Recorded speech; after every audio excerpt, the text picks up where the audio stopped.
రాష్ట్ర వ్యాప్తంగా విద్యార్థి యువజన సంఘాలు మా పార్టీ ఆధ్వర్యంలో నిరసన తెలుపుతా ఉన్నాయి. ప్రధానమైనటువంటి డిమాండ్ నారా లోకేష్ గతంలో జరిగిన మొన్న ఆయన చేపట్టిన డిఎస్సిలో జరిగిన అక్రమాలకు బాధ్యత వహించి రాజీనామా చేయాలనేది డిమాండ్ తోటి ఈరోజు ఈ నిరసన కార్యక్రమాలు అన్ని జిల్లాల్లో జరుగుతూ ఉన్నాయి.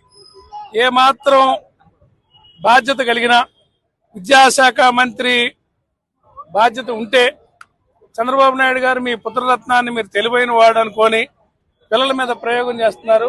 ఆయన బాధ్యత రాహిత్యం, ఆయన తెలివిలేని తనం వల్ల లేకపోతే అతి తెలివి వలన డిఎస్సిలో లోపాలు జరిగినాయి. మెరిట్ లిస్ట్ అని చెప్పి స్పోర్ట్స్ కోటాను పెట్టి స్పోర్ట్స్ లో మెడల్స్ వచ్చిన వాళ్ళకి కాకుండా పార్టిసిపెంట్స్ కి పాల్గొన్న వాళ్ళకని పాల్గొనే సర్టిఫికేట్లు అమ్ముతారు బయట.